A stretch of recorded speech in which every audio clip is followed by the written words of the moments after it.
오늘 2025년 7월 15일입니다. 새벽 기도회 잠언 23장 1절에서 5절까지의 말씀으로 하나님을 의지함이라는 제목을 한번 다뤄봤습니다. 지난 밤을 지켜주신 하나님께 감사를 드립니다. 또 오랜만에 시원하게 비가 왔습니다. 지난주 언제 더웠냐는 듯이 정말 날이 시원해졌습니다. 좀 살 것 같죠? 온 세상을 뜨겁게도 하신 하나님이 또 한순간에 이렇게 시원하게도 해주셨습니다. 하나님의 능력이 정말 놀랍습니다. 그 하나님을 오늘도 부르며 의지하고 그 하나님을 찬양하고 바라보는 하루가 되시기를 바랍니다.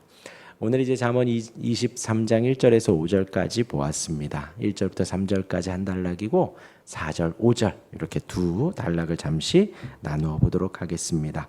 1절에서 3절까지는 내가 관원과 함께 앉아 있을 때에 삼가 내 앞에 있는 사람이 누구인지를 생각을 하고 내가 만일 음식을 탐하는 자거든 내 목에 칼을 두어라는 거예요. 그의 맛있는 음식을 탐하지 말라. 그것은 속이는 음식이다. 여기에서 관원이라고 하면 다스리는 사람입니다. 다스리는 사람, 그 관원의 초청을 받아서 음식을 먹을 때에 조심하라는 것입니다. 조심하라는 거예요. 여러 가지 조심을 해야 하지만 2절, 3절에서 무엇을요? 그 음식을 탐하지 말아라. 탐하지 말아라. 어느 정도로요? 목에 칼이 들어올 정도로 그 음식에 대한 탐욕을 제지하라는 것입니다. 자기가 좋아하는 음식, 고급 음식, 평소에 먹고 싶었던 음식을 만났을 때에 탐심이 생겨서 그것을 많이 섭취할 수 있다라는 것입니다. 많이 섭취하는 것을 넘어서서 실수할 수 있다라는 것이죠. 관원이 제공하는 음식이 음흉할 수 있습니다. 관원이 제공하는 음식이 간사하게 베풀 음식일 수 있다라는 것이지요. 이것이 정확하게 어떤 상황인지 무엇을 의미하는지는 나오지 않습니다. 다만 관원이 우리에게 음식을 베풀 때에는 그만한 이유가 있다라는 것이죠. 그것에 속아 넘어가지 말라는 것입니다. 혹 음식에 눈이 멀어서 그 사람의 부탁을 들어주거나 그 사람의 제안을 우리가 수락할 수 있다라는 것이에요. 그럴 때에 우리의 생각이 이성적이지 않을 수 있고 정의롭지 않을 수 있고 공의롭지 않을 수 있고 거짓일 수 있고 가증일 수 있다라는 것입니다. 그것을 조심하라는 것이에요. 반대로도 우리가 만약에 관원을 대접할 때에 다스리는 자를 대접할 때에도 어떤 속이는 의도가 있을 수 있다라는 것입니다.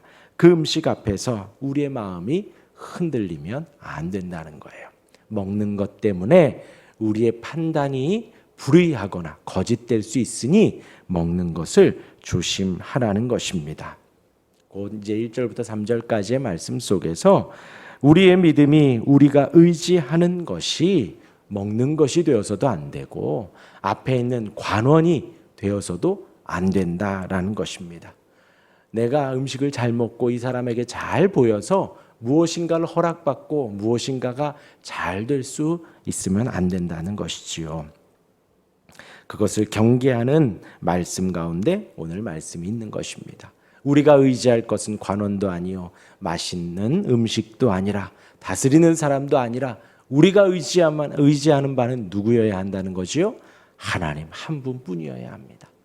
말씀드린 대로 하루아침에 따뜻하게도 덥게도 하셨다가 하루아침에 시원하게도 하신 분이십니다. 온 세상의 산을 또 이 시원한 날을 허락하시고 풀들을 나게 하시고 새들을 날게 하신 하나님 한 분만을 우리가 의지해야 합니다. 이어서 이제 4절과 5절을 보겠습니다. 부자 되기에 쓰지 말고 내 사사로운 지혜를 버릴지어다. 내가 어찌 어마한 것에 주목하겠느냐. 정령이 재물은 스스로 날개를 내어 하늘을 나는 옥수리처럼 날아가리라. 인간적인 지혜로 부자가 되려고 하는 것에 대해서 지금 경계를 하고 있습니다. 성경에서 하나님보다 재물을 탐하지 말라고 계속해서 말을 하죠. 하나님과 또 재물을 겸하여 섬길 수 없다. 계속해서 성경은 말을 합니다. 하나님을 사랑하면서 재물을 사랑할 수 없고 하나님을 사랑하며 재물도 사랑하지 말라는 것입니다.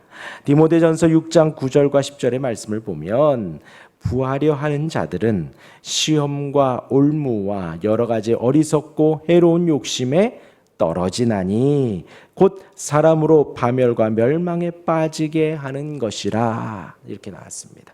또한 10절은요. 돈을 사랑함이 일만 악의 뿌리가 되나니 이것을 탐내는 자들은 미혹을 받아 믿음에서 떠나 많은 근심으로써 자기를 찔렀도다 합니다. 돈을 사랑하지 말라는 거예요. 부하려 하지 말라는 것이지요. 말라는 것이죠. 우리의 삶의 추구는요, 오직 하나님의 영광입니다. 우리가 운동을 하더라도 하나님의 영광을 위함입니다. 우리가 맛있는 것, 좋은 것을 먹더라도 하나님의 영광이에요. 왜 그것이 영광이 될까요? 하나님의 성전입니다. 성령 하나님께서 함께 하시고 내주하시고 성령 하나님께서 인도하시는 이 몸을 우리가 건강하게 유지하는 것이지요. 건강하게.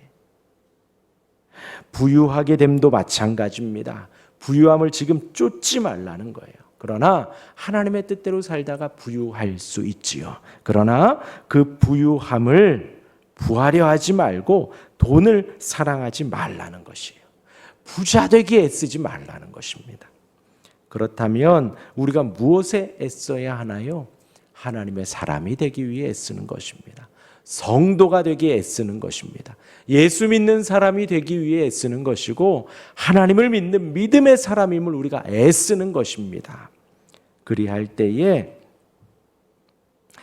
그것이 우리의 삶의 목적이 되어야 한다는 거죠. 오늘 4절과 5절의 말씀은 그런 것입니다. 하나님의 영광을 따르는 삶, 우리가 믿는 하나님을 믿고 예수 그리스도를 믿는 삶, 그것을 쫓아 살으라는 거예요. 우리가 부를 추구하고 세상에 부유함을 쫓아가는 것이 허무하게 된다는 것이고 그것은 막 쫓다가도 물거품처럼 사라질 수 있다라는 거예요. 하루아침에 하늘을 나는 독수리처럼 날아갈 수 있다라는 것이에요. 잊지 말아야 합니다. 우리가 코로나를 지나왔잖아요.